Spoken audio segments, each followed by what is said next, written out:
स्वामी समर्थ अनंत कोटी ब्रह्मांड नायक राजाधिराज योगीराज श्रीपाद श्रीवल्लभ नृसिंह सरस्वती श्री स्वामी समर्थ महाराज की जय। अवधूत चिंतन श्री गुरुदेव दत्त। उपस्थित असलेले सर्व माझे बंधू आणि बहिणी जे स्वामी स्वरूप आहेत त्यांना माझे कोटी कोटी प्रणाम।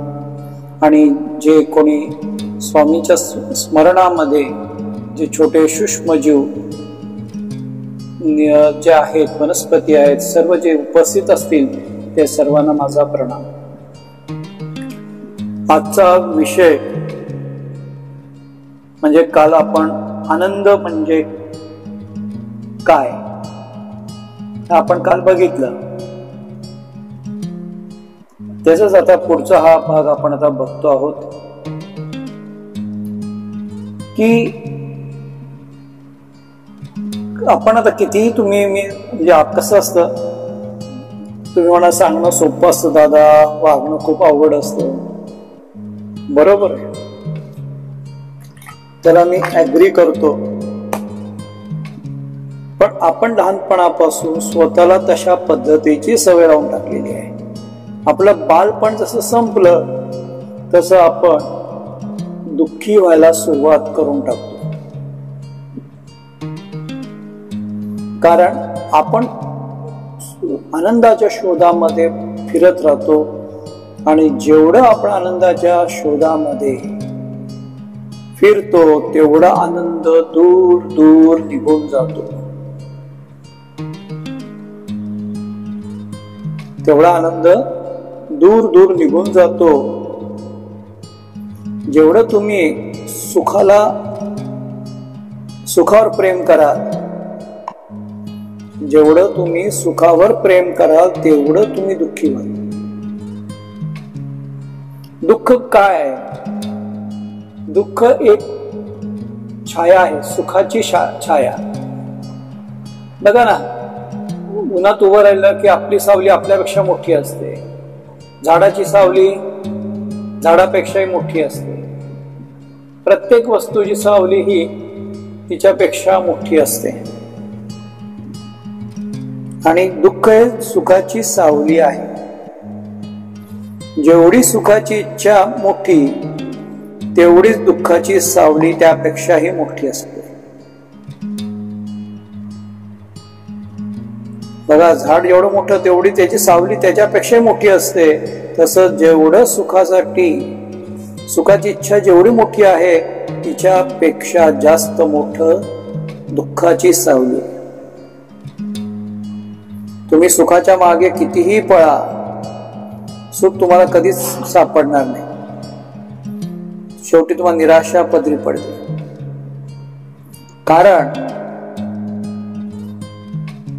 कारण आनंदी राहणं हा एक भाग आहे। म्हणजे आनंदी राहायचं असेल तर काय राहावं लागेल तुम्हाला? पहिल्यांदी आनंदी राहावं लागेल। तुम्हाला सुख हवं असेल तर आनंदी राहावं लागेल, तरच तुम्हाला सुख मिळणार आहे। आनंद हवा आहे तर आनंदी राहावं लागेल, आणि सुख हवं आहे तरी सुद्धा तुम्हाला आनंदी राहावं लागेल। सुख हे परिणाम नसून सुख हे जीवन जगण्याचा एक भाग आहे, ज्याला हिंदीमध्ये आपण तरीका म्हणतो। सुख हे जे आहे हे जीवन जगण्याचा एक कला आहे, भाग आहे, परिणाम नाहीये। सुखाची इच्छा करणं हा जीवनाचा अंतिम निर्णय नाही ना। त्या सुख मिळालंच पाहिजे। कुठे मिळणार तुम्हाला सुख? सुख मिळणार नाही, कारण ते तुमच्या आतमध्ये आहे, त्याला बाहेर काढावं लागेल। आम्ही काय करतोय? सुख बाहेर शोधतोय। आम्ही सुख बाहेर शोधतो आहे। कसं? मी काल सांगितलं, 4 व्हीलर मिळालं की सुख मिळेल, मुलाचं लग्न करायचंय, एवढा एवढा मंडप मोठा टाकायचा आहे, गावाला जेवण घालायचं म्हणजे सुख मिळेल. मुलीचं लग्न करायचंय, होंडा द्यायचा आहे, सोनं द्यायचंय म्हणजे सुख मिळेल. मोठं घर बांधायचे सुख मिळेल, घरावर रंगरंगोटी करायचं सुख मिळेल, दागिने घ्यायचे सुख मिळेल, नोकरी लागली सुख मिळेल. आपण सुख कुठे शोधतोय? बाहेरच्या गोष्टीमध्ये शोधतोय. पण बाहेर आहे नाहीच आहे सुख, हे सांगावं लागतंय. सांगावं लागतंय, अरे बाहेर सुख नाहीये, सुख तुझ्यामध्ये आहे, इनबिल्ट आहे ते, इनबिल्ट. मोबाईल मध्ये इनबिल्ट काही ते ऍप असतात, तशा प्रकारचं परमेश्वर सुख हे इनबिल्ट केलेलं आहे. जन्माला आला त्या क्षणापासून आहे.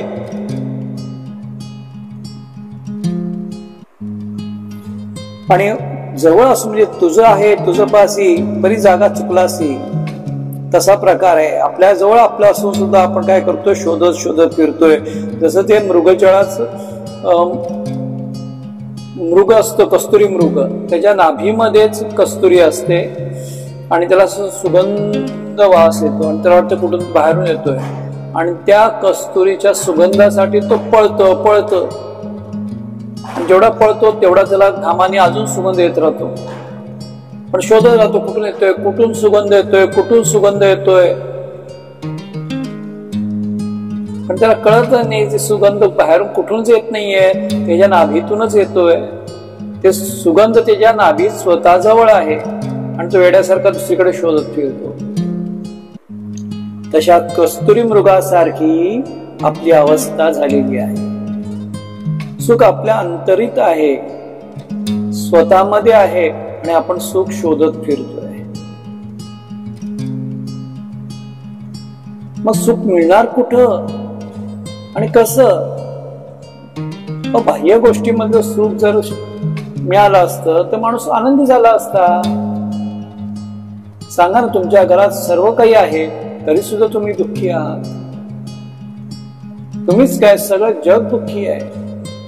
कारण सुखाची ही कल्पना जी आहे ही आगीसारखी आहे. जेवढं त्यामध्ये आगीमध्ये तूप पडतं तसा तो अग्नी वडवानळ होतो, तो पेटत जातो, भडकत जातो. तसं सुख जसं जसं मिळत जातं तसंच वाढत जातो. बाह्य गोष्टीतून मिळणारं सुख, सुखाची इच्छा कधीच पूर्ण होत नाही, कारण ते बाह्य गोष्टीवर आधारित आहे ना. सुख हे काय आहे तर एक दृष्टिकोन आहे, जीवन जगण्याचा दृष्टिकोन आहे. मला सांगा, संत गाडगे महाराज विदर्भातले फार महान संत होते आणि आजच्या जगासाठी सर्वात आदर्श असं ज्यांना मानलं जायला पाहिजे ते आहेत गाडगे महाराज, राष्ट्रसंत. चिंध्या असलेले कपडे, डोक्याला मुंडास, पायात एका रंगाची चप्पल, दुसऱ्या पायात दुसऱ्या रंगाची चप्पल, डोक्यावरती खापर म्हणजे फुटलेल्या मटक्याचं तो खालचा भाग, बुड. तरी सुद्धा ती व्यक्ती शेवटपर्यंत आनंदी राहील. प्रचंड दाढी मांडलेली, ज्याही गावात जायचं तिथे साफसफाई करायची, भिक्षा मागायची. केवढी मागायची? त्या खापरामध्ये मावेल एवढीच, ती खायची आणि पुढच्या गावाला जायचं, निरूपणं घ्यायची, अंधश्रद्धेतून लोकांना मुक्त करायचं, स्वच्छता अभियान करायचं, पायी पायी फिरायचं. लाखो रुपयाचे त्यांनी धर्मशाळा बांधल्या, लाखो रुपयांचे घाट बनवले. 1 रुपया स्वतःकडे घेतला नाही, ना त्याचा सुखोपभोग घेतला, ना गाडीतून फिरले, ना भारी कपडे घातले, ना घर बनवलं एसीचं, काहीच केलं नाही. म्हणजे सुख जे आहे हे मान्यावर आहे ना. त्यांनी ते सुख कुठं मानलं? त्यांच्या कार्यामध्ये सुख. सुख अंतर्य असतं हो, तुमच्या मनात आहे. आपण गंगाला गंगा मैया म्हणतो, नर्मदा माता म्हणतो, कावेरी माता म्हणतो, कावेरी आई म्हणतो. नद्यांना आपण आईची उपमा का देतोय? ही आपला भावना आहे, आतून फिलिंग आहे ती. नाहीतर ते काय पाणी आहे? माना तो गंगा आहे, नाही तो बहता पाणी आहे. हे तुम्ही मान्य केलं तर ते गंगा मैया होऊ शकते, नाहीतर ते वाहणार एक साधे नदी आहे. मग सुख हा दृष्टिकोन आहे हो, जीवनाकडे बघण्याचा दृष्टिकोन आहे. आपण जीवनाकडे कसा दृष्टिकोन बघतो? आता माझ्या मुलाचं लग्न आहे, माझ्या मुलीचं लग्न आहे, मला एवढे खर्च करायचे. का खर्च करायचे बाबा तुला? मला कालच एक जण भेटला आणि म्हणाला की दादा असं असं आहे, मुलीचं लग्न करायचं आहे आणि थोडी पैशाची व्यवस्था होत नाहीये, तर कोणाकडनं होऊ शकते का? म्हणलं, आणि चांगला व्यवस्थित नोकरीला आहे. म्हणलं बाबा रे काय करणार आहेस? नाही म्हणे, छानपैकी मोठं हॉल बघितला आहे, त्या हॉलचं भाडंच 1.5 लाख रुपये आहे. बरोबर, जे त्यामध्ये 2,000 रुपये जेवणाचं ताट आहे. बरं, गावा बोलवतोय लोकांना, सर्व 250-300 लोक येतील. त्यानंतर लग्न झाल्यानंतर मग ते गावातल्या लोकांना मला ते मटण म्हणजे बोकड कापून द्यावं लागतात, असं करावं लागतं, तसं करावं लागतं. मुलीला काय मी 10 तोळे सोनं घालणार आहोत, अमुक करणार आहोत, जावया पुला मोटरसायकल देणार आहोत. एवढं काय काय त्यांनी सांगितलं. आम्ही असं करणार, आम्ही तसं करणार. पत्रिकाच आमची म्हणे 100 रुपयाची पत्रिका आहे, छापली जाणार आहे. 100 रुपयाची एक पत्रिका छापणार आहे. त्यानंतर काय काय मेनू ठेवणार आहे, तर भरपूर काय काय सांगितलं. 2,000 रुपयाचं एक जेवण, मनुष्य जेवणार. म्हणजे एवढं करण्यापेक्षा तू असं कर, तो सर्व पैसा किती खर्च होईल? 15 ते 20 लाखाच्या वरती जाईल. तर 20 लाख रुपये खर्च करण्यापेक्षा जावई बापू बोल, तुम्ही बोल, कर्ज काढू नकोस. तुझ्याकडे किती आहेत? म्हणजे 10 लाख. 10 लाख रुपये त्यांना कॅश देऊन टाक आणि साधं कोर्टात लग्न कर. आहेरच्या भानगडीत पडू नकोस. लोक आहेर घेतात, नाव ठेवतात, जेवतात, नाव ठेवतात. मीठ असं झालं, मीठच जास्त होतं, चपातीच कडक होती, पुरीच कडक होती, मठ्ठ्याला चवच नव्हती, भाजी तिखटच होती, घामच खूप आला, मुलीचा मेकअपच चांगला नव्हता, मुलाला दिसायलाच नकटाच होता. अनेक नावं ठेवतात लोक. खाऊन पिऊन हात पुसतात आणि नाव ठेवतात. मग ते लोकांना तुम्ही आहेर देणार, ही साडी अशी दिली, ती साडी तशी दिली, टॉवेल टोपी अशी दिली, परंतु नावं ठेवणार. त्यापेक्षा तुम्ही करा म्हणलं सरळ लग्न, त्या दोघांचं कोर्ट मॅरेज करा. 4 लोक तुमच्यातल्या घरातली बोला, त्यांच्या घरातले 4 लोक बोला, छोट्याशा हॉटेलमध्ये जाऊन सेलिब्रेट करा आणि कॅश देऊन टाका. त्यांच्या भविष्याला कामात येईल. असं कसं होईल का? माझं नाव काय होईल? लोक मला शेण घालतील, मी एवढा मोठा समाजात माझा प्रतिष्ठा आहे. आमच्या घरातलं पहिलंच लग्न आहे.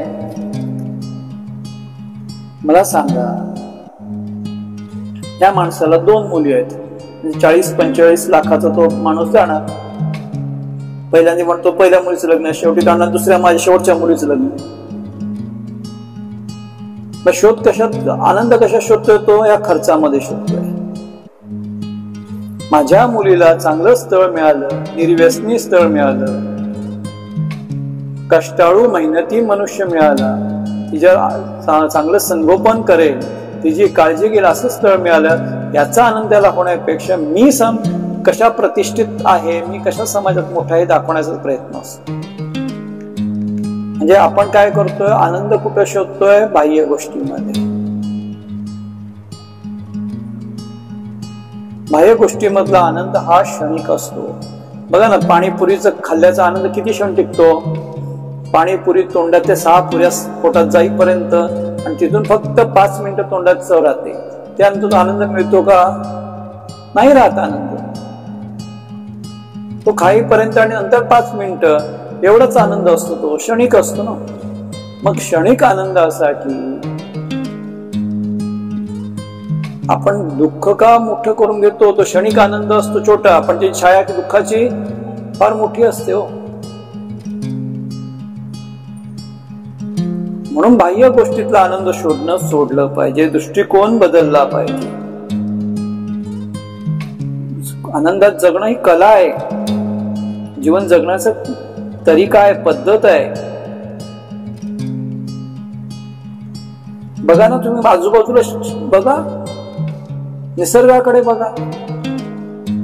मला सांगा, माणूस सोडला तर इतर कोणी दुःखी आहे का हो? मला सांगा, कावळा दुःखी आहे का? चिमणी दुःखी आहे का? पोपट दुःखी आहे का? कुत्रा दुःखी आहे का? गाय दुःखी आहे का? म्हैस दुःखी आहे का? बैल दुःखी आहे का? हे झाडं दुःखी आहेत का? पक्षी दुःखी नाहीयेत, झाडं दुःखी नाहीयेत, निसर्गातल्या नद्या दुःखी नाहीयेत, पहाड दुःखी नाहीयेत. फक्त माणूसच दुःखी आहे. म्हणजे आपल्याशिवाय या जगात सर्व सुखी म्हणजे आनंदी आहेत, खुश आहेत. फक्त माणूस सोडला तर, माणूस सोडला तर सर्व सुखी आनंदी आहेत. माणसाचं अस्तित्व हेच आनंद आहे.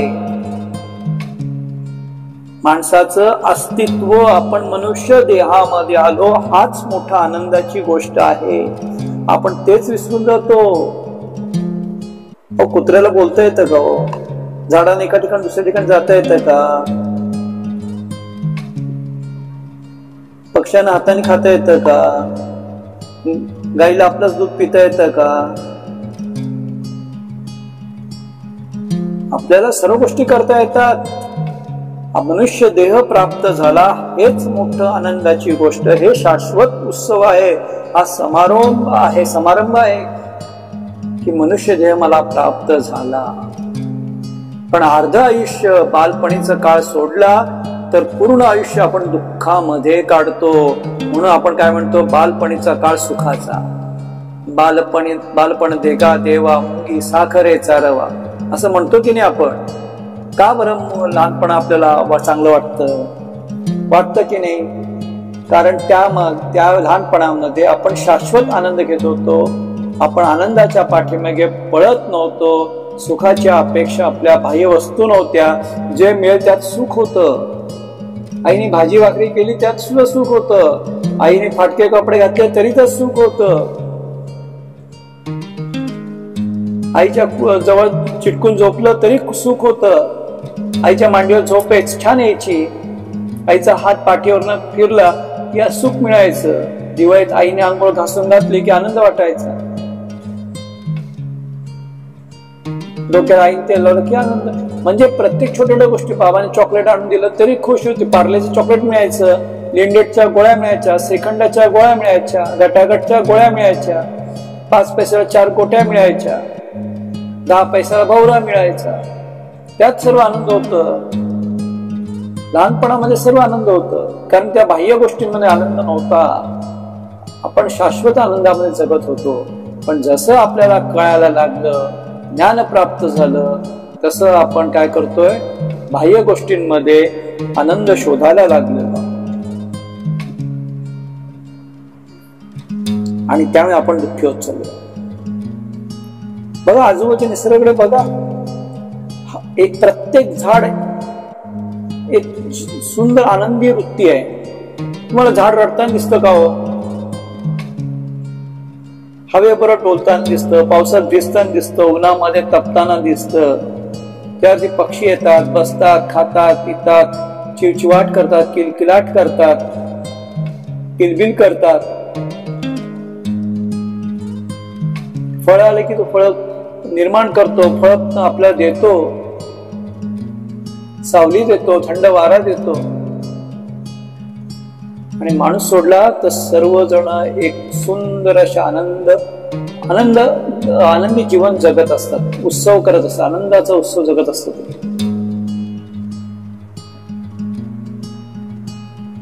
माणसा व्यतिरिक्त जगामध्ये सर्व ठिकाणी आनंदाचा उत्सव चालू आहे. कोणीच उदास नाहीये, कोणालाच मृत्यूचं दुःख नाहीये, कोणाला भविष्याची चिंता नाहीये. उद्या कमवून आणायचं, साठवून ठेवायची इच्छा कुठलीच नाही. कुठला पक्षी तुम्ही बघा साठवून ठेवतोय? मुंगी सोडली तर सर्व पक्षी, कुठलाच पक्षी अन्न साठवून ठेवत नाही. मुंगी हा जो कीटक आहे फक्त तोच एक साठवून ठेवतो अन्न.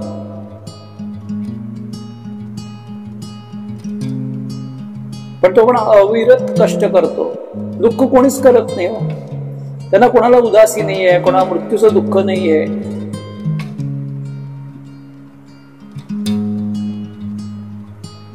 मग फक्त माणूस सोडला तर सर्व सुखी आहे, आनंदी आहे. सुखी म्हणजे आनंदी आहे. माणसाची चूक नाहीये, माणसाचं मनच तसं आहे. माणसाच्या मनाची चूक आहे, म्हणजे माणसाची चूक आहे, परिस्थितीची नाहीये. जर तुम्हाला प्रश्न विचारला की माणूस दुःखी का, तर काय सांगणार? त्याच्या इच्छा पूर्ण होत नाही म्हणून. हे साधं उत्तर आहे त्याचं. कुठला प्राणी तुम्ही मला दुःखी आहे दाखवा, कुठला पक्षी दुःखी आहे दाखवा, कुठला मासा पाण्यामधला दुःखी आहे. माणसा एवढं दुःखी कोणी आहे का? नाहीये. कारण माणूस काय करतो? सुखाची इच्छा करतो. पक्षी सुखाची इच्छा करत नाही. ज्या पक्षी झाडावर बसतात तिथे ते खुश असतात. झाडं खुश आहेत, प्राणी खुश आहेत. काय कोणीच इच्छा करत नाही. ते चारू ते स्वतः खुशीमध्येच जगत असतात.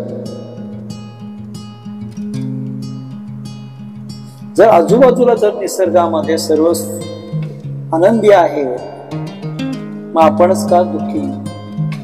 आपण सुद्धा त्या निसर्गाचा भाग का नाही बनत आहे? आपण जर त्या निसर्गात, तुम्ही बघा ना, छानपैकी सकाळी बाहेर पडलात तर बघा पक्षी किती छान छान हे करत असतात, चिवचिवाट करताना, किलकिलाट करताना दिसतात. गायींचा हंबरण्याचा आवाज बघा, थंड वाऱ्याचा आवाज ऐका, झाडांचा आवाज ऐका. वाहणारी नदी असेल तुमच्या इथं, नदीचा आवाज ऐका.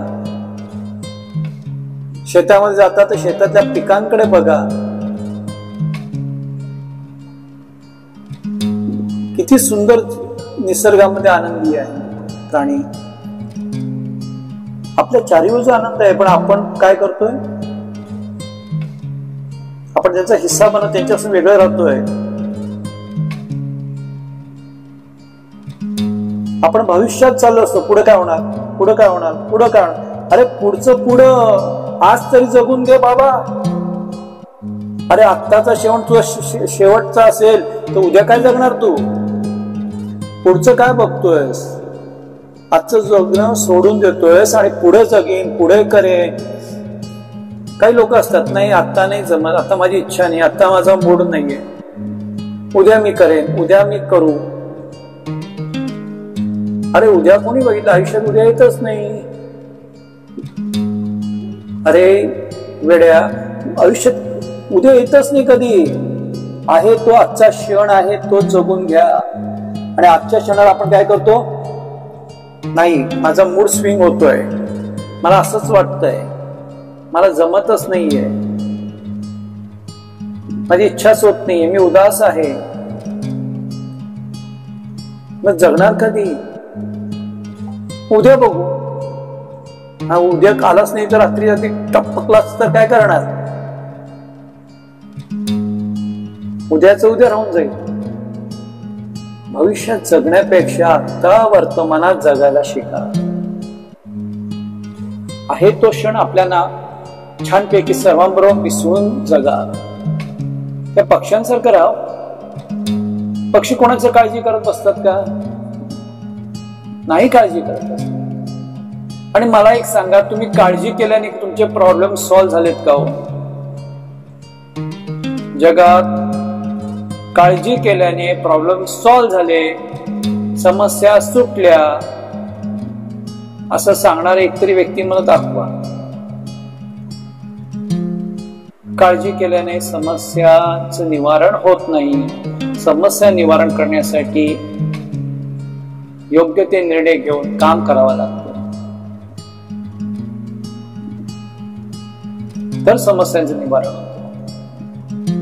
आपण फक्त काळजी करत राहतो आणि आजचा दिवस सुद्धा वाया घालून टाकतो जगण्याचा. जे आयुष्यातले चांगले क्षण होते, तारुण्यातले चांगले क्षण होते. आता तारुण्यात असाल तर तारुण्यातले आत्ताचे क्षण सुद्धा तुम्ही वाया घालवताय. उद्याचा विचार करून आहे तो क्षण आनंदाने जगा. असा जगा की तुमच्यापासून कोणाला त्रास होणार नाही, तुमच्यामुळे कोणाला दुःख होणार नाही, तुमच्यामुळे झाला तर आनंदच होईल. आणि मनातल्या मनात कुठं जातो मग? दुःख साठवून मनात ठेवायचं, पुढत राहायचं, मलाही मिळालं नाही, मलाही मिळालं नाही. अरे मिळतं तर घे.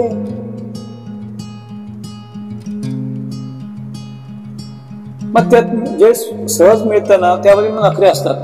नाही मला ती वस्तू आवडतच नाही, ती मला पटलीच नाही, मला त्या वस्तूवर प्रेमच नाही, ती वस्तू मला आवडतच नाही, मग मी कसं काय त्या गोष्टीचा आनंद घेणार?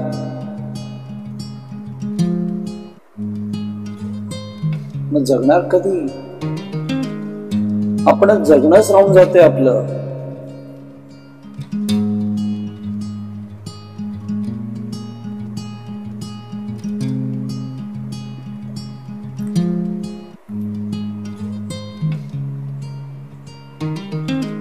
जेव्हा आपण स्वतःकडे अंतरात्म्यात बघायला लागतो, अंतर्दृष्टीने बघायला लागतो, एक अंतर्दृष्टी पैदा होते, निर्माण होते. आणि तुम्ही जर मी काल तुम्हाला काही लिस्ट पाठवायला सांगितली होती, फक्त एकाच ताईंनी ती लिस्ट पाठवली, बाकी कोणीही सांगितलेल्या सूचनांचं पालन करत नाही. फक्त एकाच ताईंनी मला ती एक लिस्ट पाठवली की त्यांच्या दृष्टीने सुखी राहण्याची 10 कारणं त्यांनी पाठवलेली आहे. खरंच आय अप्रिशिएट इट. त्यांना खरंच मी प्रोत्साहित करतो. त्यांनी बघा, मी जे सांगतो त्याचं कोण किती पालन करते मी पण बारीक लक्ष ठेवून असतो. मी पण लक्ष ठेवून असतो की कोण माझं किती गोष्टीचं ऐकतोय, मनावर घेते आणि त्याप्रमाणे वागतंय.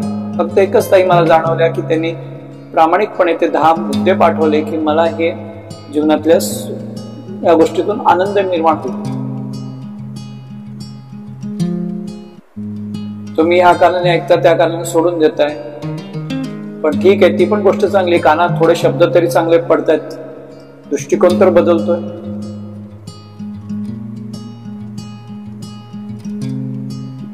एक सुफी संत होते. सुफी मुस्लिम मध्ये सुफी हे कॅटेगरी आहे. त्या सुफी संत म्हणजे जे आनंदी जगणारे, त्यांचे मुस्लिम लोकांमध्ये साधू म्हणा, फकीर म्हणा. तो जो सुफी संतला तो नेहमी आनंदात राहायचा. त्याला विचारलं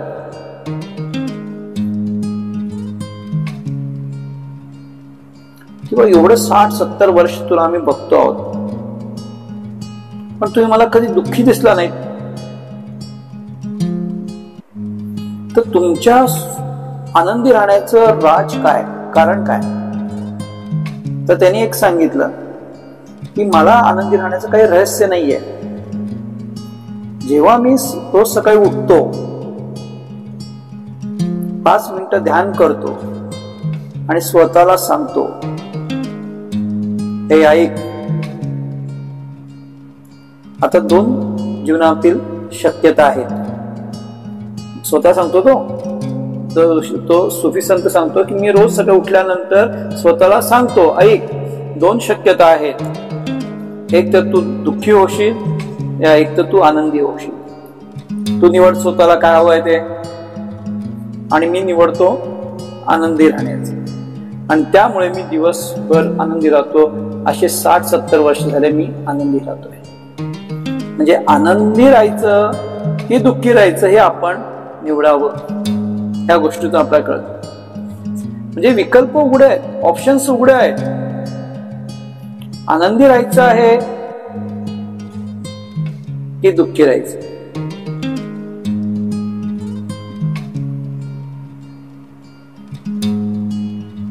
काही लोक जंगलातल्या झोपडीत राहून सुद्धा आनंदी राहतात. कोणी मोठ्या बंगल्यात राहतात तरी ते दुःखी असतात. म्हणजे आनंद हा तुमच्यावर निर्भर आहे, दुःख हे तुमच्यावर निर्भर आहे. काही लोक अशी असतात त्यांना काही सांगितलं पटत नाही. अरे तू जीवन तुझं आहे, छानपैकी जगून घे, एन्जॉय कर.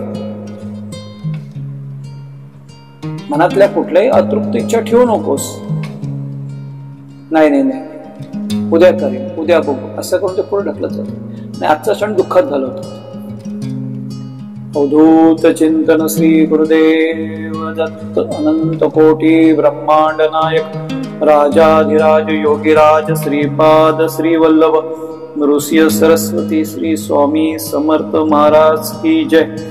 निरूपणाचा आजचा वेळ संपलेली आहे. आता आपल्याला प्रार्थना घ्यायची आहे.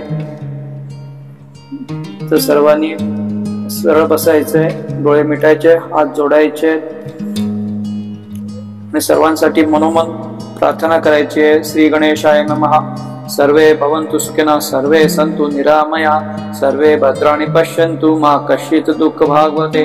आता विश्वात्मके देवे तेने वाग्यज्ञ तोषवावे, तोषोनी मज द्यावे पसाय दान हे. जे खळांची व्यंकटी सांडो, तया सत्कर्मी रती वाढो. भूता परस्परे जडो मैत्र जीवांचे, दुरितांचे तिमिर जावो, विश्व स्वधर्म सूर्य पाहो. जो जे वांछिल तो ते लाहो प्राणी जात.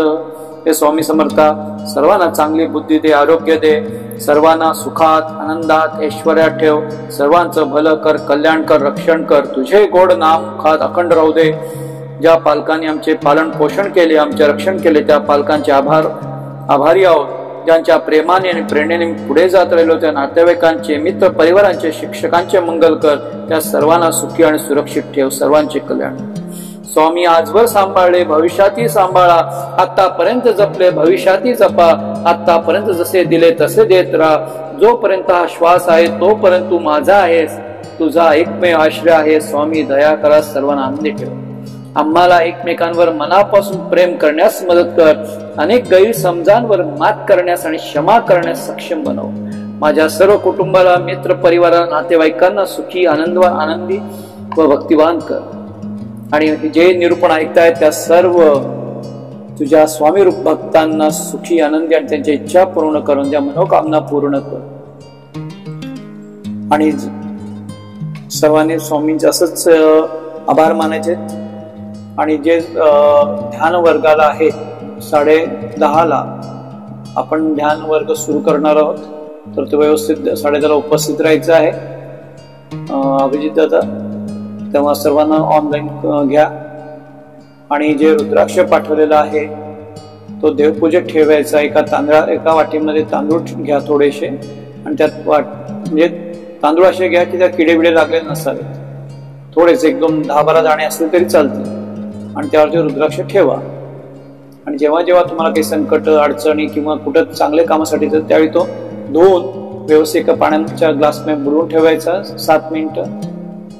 बरोबर. आणि तुम्हाला जे मंत्र दिलेले आहेत मी वेगळे प्रत्येकाला, त्याने तो मंत्र म्हणायचा आणि ते रुद्राक्ष काढून पुसून परत ठेवायचं आणि ते पाणी ग्रहण करायचं आहे. अवधूत चिंतन श्री गुरुदेव दत्त. आणि काही जणांचे कुरिअर